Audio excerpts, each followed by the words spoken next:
थोडंसं मॅथ्समधल्या लॉजिकच्या मॅजिकचा उपयोग आपल्याला तिथं करता आला पाहिजे. आणि हे प्रत्येक प्रश्नासाठी वेगवेगळं असतं.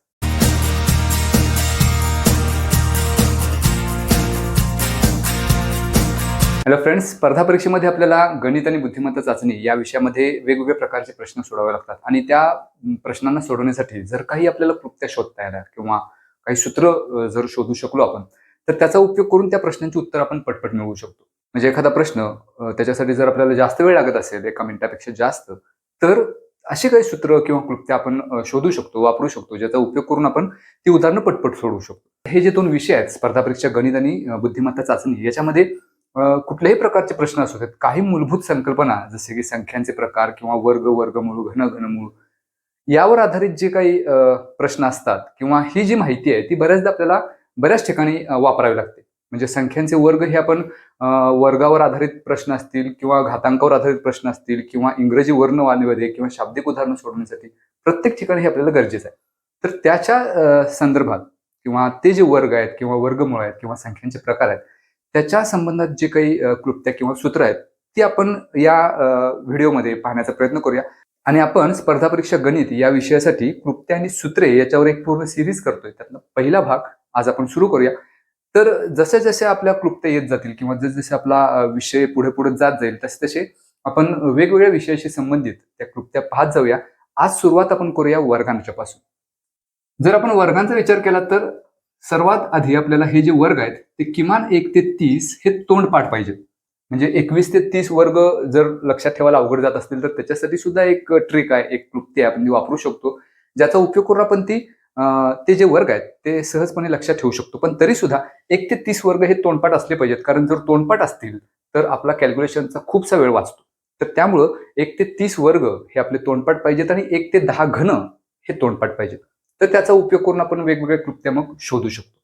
आज आपण विचार करूया की हे वर्ग हा अगदी बेसिक घटक आहे. स्पर्धा परीक्षेची सुरुवात म्हणजे स्पर्धा परीक्षेमधलं एबीसीडी असल्यासारखं आहे थोडक्यात, वर्ग आणि घन. आपण आज विचार करूया की एखाद्या संख्येचं वर्गमूळ कसं काढायचं. म्हणजे एखादी पूर्ण वर्ग संख्या दिली असेल आणि त्याचं वर्गमूळ आपल्याला काढायचं असेल तर कोणती पद्धत, सोपी पद्धत आपण वापरू शकतो ते आपण आजच्या व्हिडिओमध्ये बघूया. आणि ही आपली पहिली क्लुप्ती असणार आहे या भागामधली. म्हणजे समजा 625 ही संख्या आपल्याला दिलेली आहे. म्हणजे एखाद्या ठिकाणी समजा असं असेल x वर्ग बरोबर 625 आणि आपल्याला x ची किंमत काढायची असते, म्हणजे दोन्ही बाजूचं वर्गमूळ घ्यावं लागतं. मग 625चं वर्गमूळ आपण पटकन घेऊ शकतो 25, कारण आपल्याला तो वर्ग पाठ आहे. 25चा वर्ग 625 म्हणजेच 625चं वर्गमूळ 25. पण जर संख्या एखादी मोठी असेल, म्हणजे एखादी वर्गसंख्या अशी असेल जी 30च्या पुढची आहे आणि त्याचं वर्गमूळ जर आपल्याला काढायचं असेल तर एक सोपी पद्धत आहे. तर ती पद्धत आजच्या या व्हिडिओमध्ये आपण पाहू.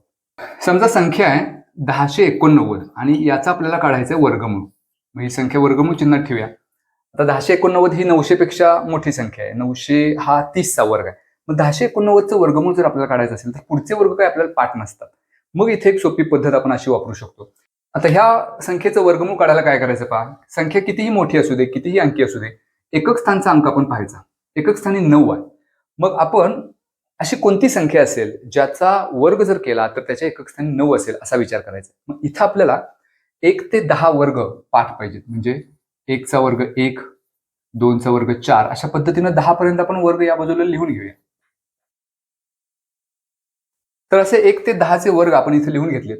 आता ह्या प्रत्येक वर्गाच्या एकक स्थानचा अंक काय काय बघायचं. म्हणजे इथं 1, 4, 9 हे एक अंकीच संख्या आहेत, त्यामुळं इथं एकक स्थानचा प्रश्न आहे. पण 16 मध्ये एकक स्थानी 6 आहे, 25 मध्ये एकक स्थानी 5 आहे, 36 मध्ये एकक स्थानी 6 आहे, 49 मध्ये 9 आहे, असे एकक स्थानचे अंक पहा.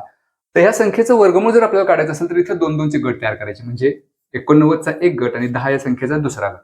आता 89 मध्ये एकक स्थानी 9 आहे. मग आपण उलट विचार असा करायचा की हे 1 ते 10चे जे वर्ग आहेत त्या वर्ग संख्यांच्या मध्ये कोणत्या संख्येचे एकक स्थानी 9 आहे. तर आपण जर निरीक्षण केलं तर इथं आपल्याला दिसेल 9 आणि 7चा वर्ग 49 त्याच्या एकक स्थानी सुद्धा आहे 9. मग आपण आता असं पाहायचंय की 9 ही पूर्ण वर्ग संख्या आहे ज्याचं वर्गमूळ 3 आहे.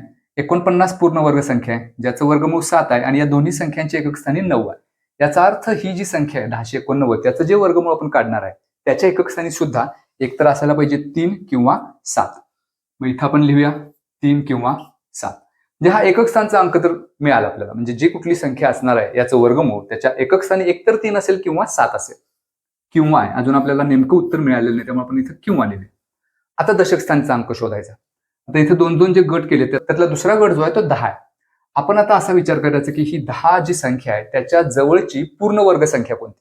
तर 10च्या जवळची पूर्ण वर्ग संख्या 9 आहे. 16 सुद्धा आहे पण सर्वात जास्त जवळची संख्या 9 आहे. मग 9 वर्ग कशाचा आहे तर 3चा. मग आता दशक स्थानचा अंक मिळवायला इथं एकक स्थानचा अंक 3 आहे त्याच्या पुढे लिहायचं 3 आणि इथं सुद्धा 3 म्हणजे दशक स्थानचा अंक 3 मिळाला. आता ह्या दोन संख्या आपल्याला मिळाल्यात 33 आणि 37. आपल्याला शोधायचा आहे नेमका अंक. मग आता 33 आणि 37 पैकी कोणती संख्या 1089चं वर्गमूळ आहे? तर आता परत आपण विचार असा करायचा की 10च्या जवळची पूर्ण वर्ग संख्या 9 आहे.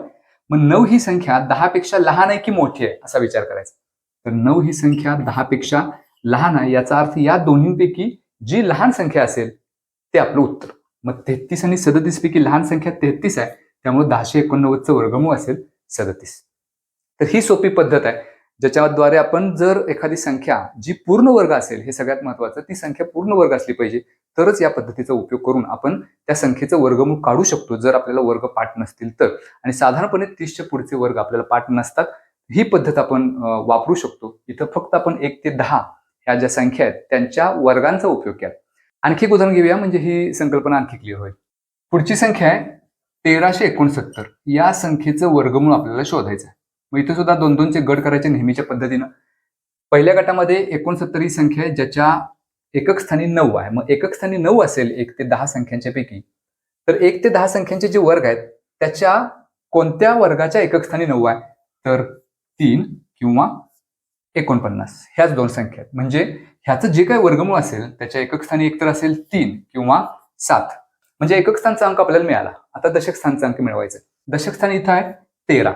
आता ही जी संख्या 13 आपल्याला मिळालेली आहे त्याच्या जवळची पूर्ण वर्ग संख्या शोधायची. हे सगळ्यात महत्वाचं आहे की जवळची पूर्ण वर्ग संख्या शोधत असताना ती अचूक शोधायला पाहिजे. तिथं जर चूक झाली तर आपलं उत्तर चुकतं. मग 13च्या जवळची पूर्ण वर्ग संख्या 9 आहे किंवा 13 पेक्षा लहान असणारी जी पूर्ण वर्ग संख्या आहे ती 9 आहे. त्याचं वर्गमूळ 3 आहे. म्हणजे इथं दशक स्थानी 3 लिहून घ्यायचं. म्हणजे ह्या 1369चं वर्गमूळ एक तर 33 असेल किंवा 37 असेल.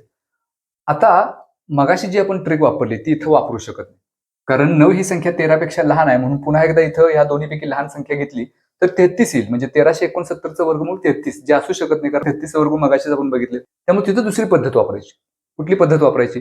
तर आपण थोडंसं लॉजिक वापरायचं की ही संख्या जी आहे ती 35चा वर्ग जो सहजपणे आपण काढू शकतो. 35चा वर्ग म्हणजे एकक स्थानी 5 असणाऱ्या कोणत्याही संख्येचं वर्गमूळ आपण काढण्याची एक सोपी पद्धत अशी आहे की एकक स्थानी 5 असेल तर 5चा वर्ग लिहायचा 25 आणि दशक स्थानची जी संख्या आहे त्याच्या पुढची नैसर्गिक संख्या घेऊन त्याचा गुणाकार करायचा. म्हणजे 3 गुणिले 4 त्याच्या समोर लिहायचं 1225. 1369 जी संख्या 1225 पेक्षा मोठी आहे ते 33चा वर्ग तर असणार नाही कारण 35 ही संख्या 33 पेक्षा मोठी आहे. याचा अर्थ 33चा जो काही वर्ग असणार आहे तो 1225 पेक्षा लहानच असणार आहे कारण 33 ही संख्या लहान आहे. पण ही जी संख्या आहे ती 1225 पेक्षा मोठी आहे म्हणजे या संख्येचं वर्गमूळ सुद्धा 35 पेक्षा मोठं असलं पाहिजे. मग या दोन संख्यांच्या पैकी 35 पेक्षा मोठी संख्या कोणती? 37. त्यामुळे ह्या संख्येचं वर्गमूळ आहे 37. तर ही पद्धत आपण तिथे वापरू शकतो. प्रत्येक वेळेला प्रत्येक ट्रिक प्रत्येक उदाहरणासाठी उपयोगी ठरेल असं नाही. तो प्रश्न पाहून आपण आपल्या ह्या गणितामधल्या ट्रिक्स किंवा आपण लॉजिक म्हणूया थोडंसं आपण वापरायचं आहे आणि मग त्या लॉजिकनुसार त्या प्रश्नाचं उत्तर मिळवायचं. तर ह्या छोट्या छोट्या गोष्टी आहेत ज्या आपल्याला स्वतःहून काही गोष्टी आपल्याला तो प्रश्न पाहिल्यानंतर वापरता आल्या पाहिजेत. मग ह्याच्यासाठी हे मॅथ्स मधलं लॉजिक आहे. इथं आपण हा प्रश्न सोडवायला फक्त मॅथमॅटिकल लॉजिकचा उपयोग केला. 35चा वर्ग जर 1225 असेल तर 33चा वर्ग तर 1369 नसणार आहे. हे लॉजिक आहे थोडंसं. कारण 35चा वर्ग 1225 आहे याचा अर्थ 33चा वर्ग त्याच्यापेक्षा लहान पाहिजे. पण ही संख्या तर त्याच्यापेक्षा मोठी आहे. मग राहिला पर्याय एकच. कारण सुरुवातीला आपल्यासमोर 2 पर्याय होते या संख्येचं वर्गमूळसाठी. एकतर 33 किंवा 37 ह्याच्याशिवाय दुसरी शक्यता नाही. मग त्यातला 33 हा पर्याय आपण इलिमिनेट करून टाकला. तो तर वर्ग असू शकत नाही. मग राहिलं काय? 37. तर ही इलिमिनेशन मेथड आहे. थोडंसं लॉजिक आहे आणि थोडंसं मॅथमॅटिक्सचं ज्ञान आहे. याचा उपयोग करून आपण ह्या प्रश्नांची उत्तर मिळवू शकतो. थोडंसं मॅथ्स मधल्या लॉजिकच्या मॅजिकचा उपयोग आपल्याला तिथं करता आला पाहिजे. आणि हे प्रत्येक प्रश्नासाठी वेगवेगळं असतं. आता ह्याच लॉजिकनुसार तुम्ही एक उदाहरण सोडवा. 2116 ह्या संख्येचं वर्गमूळ किती? आता जी पद्धत आपण वापरली त्या पद्धतीचा उपयोग करा, याचं उत्तर काढा आणि ते कमेंट करा. कारण सराव हा सगळ्यात महत्वाचा आहे. अशी उदाहरणं पाहून आपण ती सोडवू शकत नाही जोपर्यंत प्रत्यक्ष आपण ती उदाहरणं वही पेन घेऊन सोडवत नाही तोपर्यंत त्याच्यामध्ये काय काय अडचणी येतात ते आपल्याला समजत नाही. तर त्याच्यासाठी सराव हा सगळ्यात जास्त गरजेचा आहे. तर क्लृप्ती आणि सूत्रेमध्ये आणखी एक कॅल्क्युलेशन ट्रिक आपण पाहूया, ज्याचा उपयोग करून आपण गुणाकार, खूप मोठा गुणाकार जर असेल आणि त्याला आपल्याला 5 न गुणायचा असेल तर सोप्या पद्धतीने तो गुणाकार करू शकतो. तर काही वेळेला परीक्षेमध्ये कॅल्क्युलेशनच्या ह्या ज्या उदाहरणामध्ये किंवा प्रश्न सोडवत असताना मोठमोठी कॅल्क्युलेशन्स करावे लागतात. तर त्याच्यामध्ये असं जर एखादं उदाहरण आलं जे आपल्याला 5 न गुणायचं आहे, तर त्या उदाहरणासाठी किंवा त्या कॅल्क्युलेशनसाठी आपण गुणाकार न करता भागाकार करून सुद्धा त्या प्रश्नाचं उत्तर मिळवू शकतो. कसं ते ह्या उदाहरणामध्ये आपण पाहू. समजा ही संख्या दिली 1, 5, 8, 7, 4, 9, 5 आणि ह्याला आपल्याला 5 न गुणायचं आहे आणि उत्तर काढायचं आहे. आता सरळ पद्धत 5 न सरळ गुणत जायचं आणि उत्तर आपण मिळवू शकतो. ही एक मेथड आहेच, ही सोपी मेथड आहेच, पण ह्याला सुद्धा एक अल्टरनेट मेथड म्हणून आपण एक पर्याय आपण असा वापरू शकतो की ह्या संख्येची 10 पट करायची. म्हणजे 5 न गुणण्याऐवजी त्याला जर 10 न गुणलं आपण तर काय होईल, तर 10 न गुणणं कुठल्याही संख्येला जास्त सोपं आहे. म्हणजे 2 गुणिले 10 किती 20, 200 गुणिले 10 किती 2000, म्हणजे फक्त पुढे 1 वाढवायचा असतो. मग ही संख्या गुणिले 10 म्हणजेच काय, 1, 5, 8, 7, 4, 9, 5 आणि पुढे एक 0 फक्त द्यायचा आणि आपल्याला गुणाकार करायचा आहे 1, 5, 8, 7, 4, 9, 5 गुणिले 5 आणि त्याला आपण 10 न गुणले, मग ह्याला 2 न भागायचं, कारण गुणायचं होतं 5 न, पण गुणले आपण 10 न, म्हणजे 5च्या दुपटीनं गुणले, म्हणून हे जे उत्तर आहे त्याला 2 न भागायचं. भागाकार, गुणाकाराच्या ऐवजी भागाकार ही मेथड इथं आपण वापरणार आहोत. ह्या संख्येला 2 न जर भागलं तर 2 14, 1 शिल्लक राहील, 2 18, 2 6, 1 शिल्लक राहील, 2 14, 8, 1 शिल्लक राहील, 2 14, 1 शिल्लक राहील, 2 10, 7 9 3 7 4 7 5 हे या प्रश्नाचं उत्तर आहे. म्हणजे हा गुणाकार करून सुद्धा आपण उत्तर मिळवू शकतो, पण त्याच्यापेक्षा सुद्धा ह्या मेथडनं, ह्या पद्धतीनं गुणाकार आणखी थोडासा फास्ट आपण करू शकतो. म्हणजे गुणाकार करण्यासाठी आपण इथं भागाकाराची प्रक्रिया वापरतो.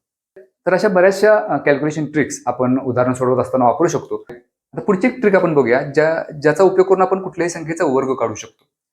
म्हणजे वर्गमूळ कशा पद्धतीने काढायचं ते आपण पाहिलंच. समजा एखाद्या संख्येचा वर्ग आपल्याला करायचा आहे आणि तो आपल्याला पाठ नाही, मग त्या संख्येचा वर्ग कसा करायचा.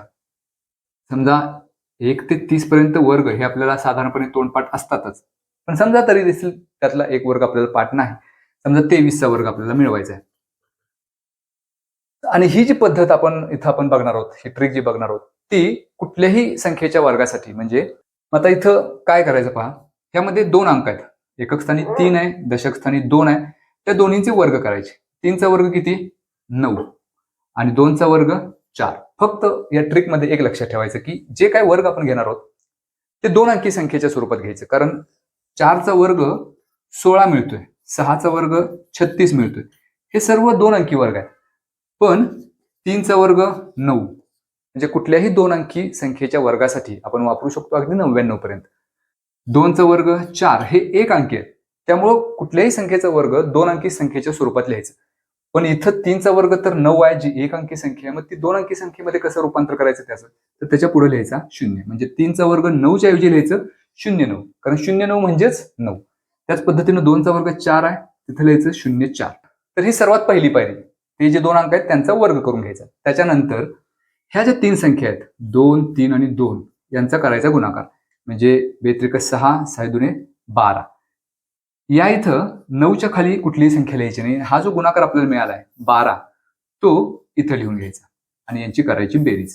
म्हणजे 9 आहे तसेच, 2 अधिक 0 2, 4 अधिक 1 5, 0 अधिक 0 म्हणजे 0, हे आपलं उत्तर.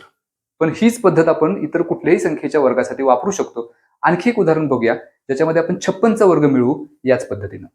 56चा वर्ग याच्यामध्ये 2 अंक आहेत, 6 आणि 5.